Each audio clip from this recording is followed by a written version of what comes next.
திரு ரவிக்குமார், இந்த பரப்புரைகளில் பிரதமர் முன்வைக்கக்கூடிய அம்சங்களை நீங்கள் திட்டமிட்டு திரித்து கொண்டு போகக்கூடிய ஒரு சூழல் தமிழ்நாட்டில் எப்போவுமே எப்போ பார்த்தாலும் பிரதமருக்கு எதிரான ஒரு நரேட்டிவ் இதை செட் பண்ணுறது தான் இங்கே இந்தியா கூட்டணியினுடைய செயல் திட்டமாக இருக்கிறதா அப்படிங்கிற கேள்வியை எழுப்புறாங்க பிஜேபியில். திரு வாசன் அவர்களே சொல்கிறார், இது அவர் சொன்னது வேற, ஆனால் இங்கே அவங்க திருச்சி கொண்டு வராங்க அப்படிங்கிறார்.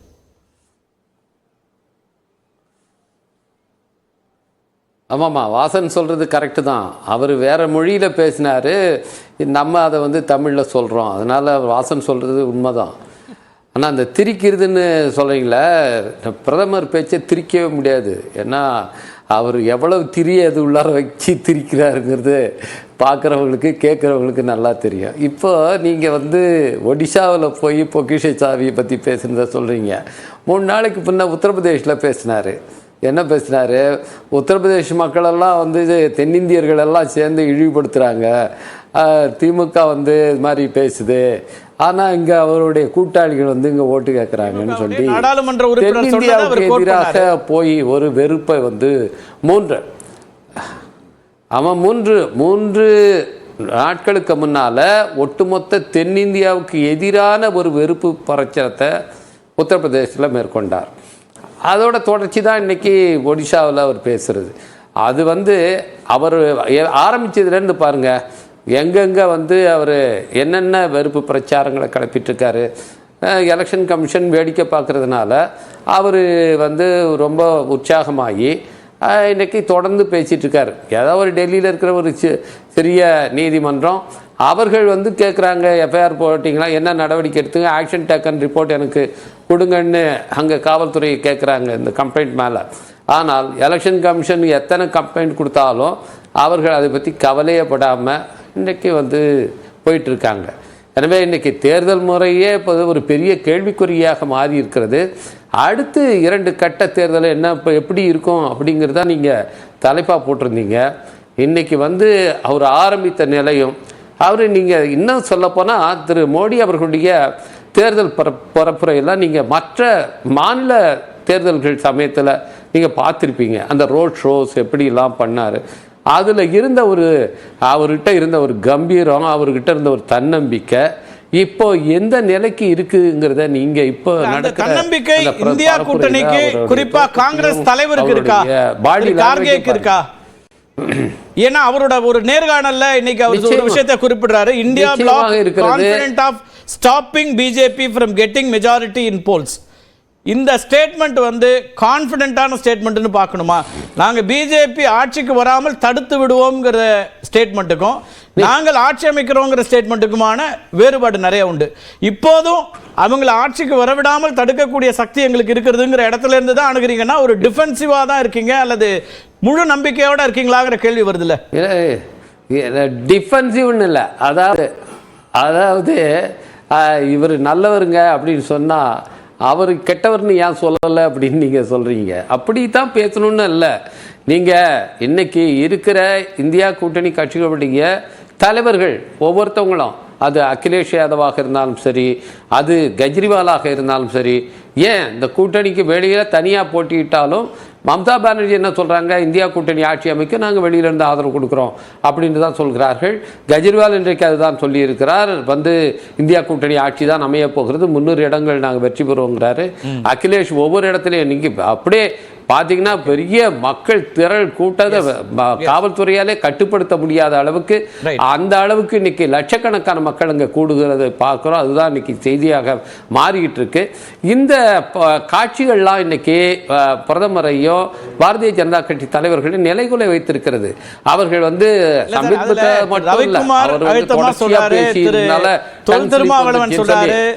முதலமைச்சர் மு க ஸ்டாலின் சொல்றாரு, ஆம் ஆத்மி தலைவர் சொல்றாரு, மம்தா பானர்ஜி சொல்றாங்க, எல்லாம் சொல்றாங்க. சார், காங்கிரஸ் அழுத்தமா அப்படி சொல்லுதா? 100 எத்தனை இடங்களை பெறுவீங்கன்னு கேட்டா அதிகமான இடங்களை பெறுவோம் எண்ணிக்கை சொல்றதுல அவங்க 400ன்னு அடிச்சு சொல்றாங்க இன்னைக்கு வரைக்கும்.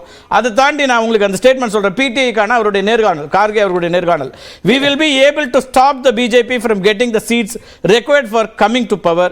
I feel the BJP will not be able to form its government. இந்த ஸ்டேட்மெண்ட் எப்படி புரிஞ்சுக்கணுங்கிறீங்க?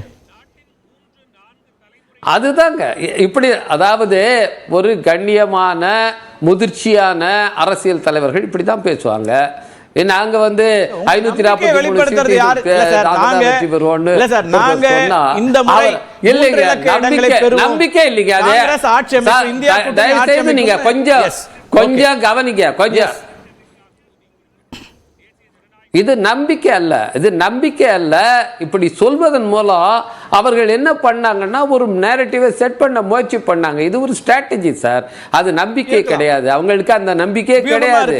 அவங்களுக்கு இன்டர்னல் ரிப்போர்ட்ஸ் வந்து நீங்க வந்து மீடியாவில் உங்களுக்கு இல்ல மீடியாவில் நீங்களே வந்து உங்களுக்கு தெரியும் அவர்களுக்கு 170 இருந்து 240 சீட்டுக்குள்ளாரதான் என்டிஏவுக்கே வரும் என்று இன்டர்னல் ரிப்போர்ட்ஸ் வந்திருக்குன்னு சொல்ற செய்திகள் எப்போ வந்தது? நீங்க எவ்வளவு காலத்துக்கு முன்னே வந்துருச்சு. அப்போ ஏன் இவங்களுடைய பதற்றம், இவங்களுடைய அணுகுமுறையில் இந்த மாற்றம், அவங்களுடைய உடல் மொழியில மாற்றம், இது எல்லாமே அந்த இன்டர்னல் ரிப்போர்ட்ஸ் அவங்களுக்கு இருக்குது. அப்போ 400 சீட்டு நாங்க ஜெயிப்போம் அப்பயும் ஒருத்தர் சொல்றாருன்னா எதுக்காக சொல்றாரு? நாங்க வந்து நீங்க வந்து பேயை பார்த்து எனக்கு பயம் இல்லைன்னு தனியா போற ஒருத்தர் சொல்லிட்டே போற மாதிரி தான் இது, வேற ஒண்ணும் கிடையாது. இது எல்லாம் நம்பிக்கை கிடையாது, அவங்களுக்கு நம்பிக்கை இல்லை என்பவருடைய வெளிப்பாடு தான். இவர் வந்து நிதானமாக இருக்கிறார். வார்த்தையே என்னுடைய அகராதியிலே இல்லை அப்படிங்கிற நீங்க வந்து அவரு பதற்றத்துல இருக்கிறாரு, அவரு வந்து ரொம்ப இதாயிட்டாங்க அப்படின்லாம் சொல்லும் போது அவர் அதுல அழுத்தமா சொல்றாரு. அப்போ நான் ஒண்ணு கேட்கிறேங்க. அப்போ ஒன்று கேட்குறேன், முத நாள் வந்து எந்த முஸ்லீம் பற்றி பேசினால், அவர் பிரிவினையை பேசினால், முஸ்லீம்களை தாக்கி பேசினால் நான் வந்து அரசியலே இருக்க தகுதி இல்லாதவன் ஆகிவிடுவேன் என்று நேர்காணலில் சொல்கிறதும் அவர் தான். அடுத்த நாள் அதே வந்து முஸ்லீம்களுக்கு 15% கொடுக்க பார்த்தாங்க, நாங்கள் தான் தடுத்தேன் சொல்கிறதும் அவர் தான். நீங்கள் வந்து இது பதற்றத்தில் பேசலன்னு சொன்னால் அப்போ தெரிந்தே அவர் பேசுறாருன்னா அர்த்தம். தெரிந்தே இப்படி பேசுறாருன்னா முன்னுக்கு பின் முரணாக நீங்க வந்து இதை நீங்க மற்றவர்களா இருந்தா அதனால பட்டியல் போட்டிருப்பீங்க. எவ்வளவு கான்ட்ரடிக்டரியாக ஒவ்வொரு ஸ்டேட்மெண்ட்டும் அவரோடது இருக்கு, எவ்வளவு அதை வந்து மற்றவங்க பேசினா அது உளறல் அப்படின்னு நம்ம சொல்லிடலாம். ஆனா இந்த நாட்டுடைய பிரதமர், அவருக்கு நான் மதிப்பளிக்க வேண்டும். அப்போ அவர் பேசுறத அப்போ இன்டென்ஷனலா தான் அவர் பேசுறாரு. இன்டென்ஷனலா பேசினா அது எவ்வளவு பெரிய ஆபத்துங்க, அதை தான் நாம் சுட்டி காட்ட விரும்புகிறோம். எவ்வளவு பெரிய ஆபத்தான முறை இன்னைக்கு மக்கள் மத்தியில எவ்வளவு பிளவு ஏற்படுத்துகிறார். இந்து முஸ்லீம் பிளவு, இன்னைக்கு வடக்கு தெற்கு பிளவு, இன்னைக்கு ஒடிசா தமிழ்நாடு பிளவு என்று எவ்வளவு பிளவுகளை அவர் ஏற்படுத்துவார். பேசலாம். முதல் கட்ட கருத்தை எடுத்துக்கிறேன். பாலச்சந்திரன் சார், உங்கள்கிட்ட வரதுக்கு முன்னாடி ராமசாமி அவருடைய கருத்தையும் ஏற்றலாம். தமிழ் பற்றாளருங்கிற வேடத்தை அப்படியே எலெக்ஷன் முடிஞ்ச உடனே கலைச்சிட்டீங்களா அப்படிங்கிற கேள்வி முன்வைக்கிறாங்க. ரொம்ப ஆபத்தான எல்லைக்கு பிரதமருடைய பரப்புரை போகுதுன்னு அவர் கவலை தெரிவிக்கிறார் திரு ரவிக்குமார். பாரத மன்னருக்கும் தமிழ் மக்களுக்கும் முதற்கண் வணக்கங்கள். என்ன பிரச்சனை அப்படின்னா, அவர்கள் கட்சியை சார்ந்த விசிகேன்ல திமுகவை சார்ந்த தலைவர்கள் வந்து இங்கே சில மாநிலங்களில் இருக்கவங்க வந்து நாய்க்கறி தின்றவங்க, இல்லை சிலர் வந்து இந்த வேலையை தான் பண்ணுறவங்க அப்படின்னு இழிவாக பேசும்போது அந்த கட்சியிலேருந்து யார் எந்த வார்த்தையும் பயன்படுத்த மாட்டாங்க. இங்கே ஆனால் கான்டெக்ஸ்ட்டை மிஸ் பண்ணிடுவாங்க. ஏன்னா அதற்கு முன்னாடி சென்டென்ஸும் அடுத்த சென்டென்ஸும் என்னன்னு சொல்லணும், என்ன சொல்கிறாங்க, ஒடிஷாவோட ப்ரைடு அதோட மக்கள் வந்து எதிர்பார்த்துருக்காங்க அப்படின்றது முன்னாடி சென்டென்ஸ். அடுத்த சென்டென்ஸ், பாஜக ஆட்சிக்கு வந்தால் இங்க இருக்க ஒரு இளைய ஒடிசாவை சார்ந்த ஒருத்தர் முதலமைச்சர் ஆக்கப்படுவார் அப்படின்ற பெருமை. அப்படின்ற போது ஒடிசாவோட கண்ட்ரோல் யார்கிட்ட இருக்கு அப்படின்ற ஒரு கேலியான ஒரு கமெண்ட் இல்ல. அதான் நீங்க கேட்ட லைனையும் படிச்சிருங்க சார், எங்க தப்பா இன்டர்பிரட் யார் பண்றாங்கன்னு புரிஞ்சுக்கலாம் இல்லையா? தப்பான இன்டர்பிரேஷன் நான் எங்கன்னு சொல்றேன். இங்க தமிழ்நாட்டில் இருக்கவர்கள் வந்து தமிழ் நாட்டில் பிறந்தவர்கள் தான் தமிழ்நாட்டில் ஆட்சிக்கு வரணும், தமிழ்நாட்டில் அந்த கான்ஸ்டன்சில கண்டெஸ்ட் பண்ணணும்னா கூட அவர்கள் வேறு ஊரால இருக்கக்கூடாது அப்படின்னு அங்க இருக்க கேண்டிடேட்ஸ் பேசலாம், அங்க இருக்க ஆட்சி தலைவர்கள் பேசலாம், கட்சி தலைவர்கள் பேசலாம். ஆனா அங்க இருக்க மக்கள் வந்து எங்களுக்கு ஒரிசாவை சார்ந்தவர். ரெண்டு அடிப்படையான கேள்விகள் முன்வைக்கப்படுது சார். ஒன்னு, can a Tamilian rule Odisha? இந்த கேள்வியை யார் முன்வைக்கிறார்? பிரதமர் முன்வைக்கிறார், வைக்கிறார், அந்த கேள்வி முன்வைக்கிறார். ரெண்டாவது, இந்த சாவி தமிழ்நாட்டில் இருக்குங்கிறார். இந்த ரெண்டும் மிகப்பெரிய ஸ்டேட்மெண்ட். இந்த ஸ்டேட்மெண்ட்டுக்கான ஜஸ்டிஃபிகேஷன் கொடுக்க வேண்டிய தேவை இருக்கா இல்லையா? ஏன்னா மக்களோட வாய்ஸ் என்ன அப்படின்றத அவர் எதிரொலிக்கிறார். மக்கள் வந்து நாங்க ஒடிசாவை சார்ந்தவர், தமிழ்நாட்டில் இந்த சாவி இருக்குன்னு சொல்றாங்களா? அது பிரதமருடைய குற்றச்சாட்டு. மக்கள் ஒரிசாவில் இருக்கும் மக்கள் எங்களோட தலைவர் எங்கள் தலைவராக இருக்க வேண்டும், அவர் எங்க கண்ட்ரோல்ல இருக்க வேண்டும் மட்டும்தான் மக்கள், வேற யாரும் மக்கள் கிடையாது. அப்சல்யூட்லி. என்ன வாக்கு போடும்போது அவர்களோட ரிசல்ட் என்ன அப்படி நமக்கு தெரியும். அது ஓகே, அது மக்களோட மேண்டேட்டை நம்ம மதிக்க போறோம் சார். ஆனா அது அங்க ஆட்சியில இருக்கிற பிஜு பட்நாயக் கட்சியை சேர்ந்தவர்கள் அவருக்கு வாக்களித்தவங்க மக்களே கிடையாது, அவங்கெல்லாம் மக்களே கிடையாதுங்க அவங்க எல்லாம். சரிங்க சார், வர முதல் கட்ட கருத்தை மட்டும் கேட்டு வந்துடுறேன். எஸ் ராமசாமி. மன்னிக்கணும், ஏன்னா எனக்கு இன்னும் வருத்தம் என்ன அப்படின்னா மக்கள் தேர்ந்தெடுத்த ஒரு பிரதிநிதி அந்த மாதிரி மக்களை வந்து சொல்றது அப்படின்றது ஸ்ட்ரேஞ்சா இருக்கு. மக்களோட இம்ப்ரெஷன் இன்னைக்கு அவர்களோட தலைவர், அவர்களோட முதலமைச்சர் அண்டர்ஸ்டாண்ட் பண்றேன் சார். நீங்க மக்களுடைய எண்ணத்தை சொல்கிறேன், மக்களுடைய எண்ணத்தை பிரதிபலிக்கிறேங்கிற வரைக்கும் சரி சார். மக்கள் அந்த சாவி தமிழ்நாட்டில் இருக்கு, பூரி ஜெகநாதருடைய கோவில்ல இருக்க பொக்கிஷத்துடைய சாவி தமிழ்நாட்டில் இருக்குன்னு சொன்னாங்களா? எந்த மக்கள் சொல்றாங்க? பிரதமர் சொல்றாரு. பிரதமர் சொல்லும்போது பெரிய பொறுப்புல இருக்கக்கூடிய ஒருவர் அவர் அந்த சாவி தமிழ்நாட்டில் இருக்குன்னு ஸ்பெசிபிக்கா பின் பாயிண்டா சொல்றாருன்னா என்னன்னு புரியணும். அப்ப எங்க இருக்குன்னு சொல்லட்டும். சிமிலி இதெல்லாம் தெரிஞ்சவங்க தான் எல்லாருமே. இன்னைக்கு வந்து என்னன்னா அவங்க அவுட் ஆஃப் கான்டெக்ஸ்ட் எடுத்து பேசணும் தான். ஒரு 4 சென்டென்ஸ் இருக்கு, ஒவ்வொரு சென்டென்ஸும் அதுக்கு தான் சொன்னேன் 4 சென்டென்ஸுமே நீங்க படிங்க, நாம புரிஞ்சு போன்றேன். நான் எனக்கு என்னன்னா நான் இங்கிலீஷ்ல டிரான்ஸ்லேட் பண்ணி வச்சிருக்கேன். This assembly election is an election of this assembly election is an election of Odisha's pride. Yes. Can a Tamil rule Odisha? Can a Tamil Babu run Odisha? Run Odisha.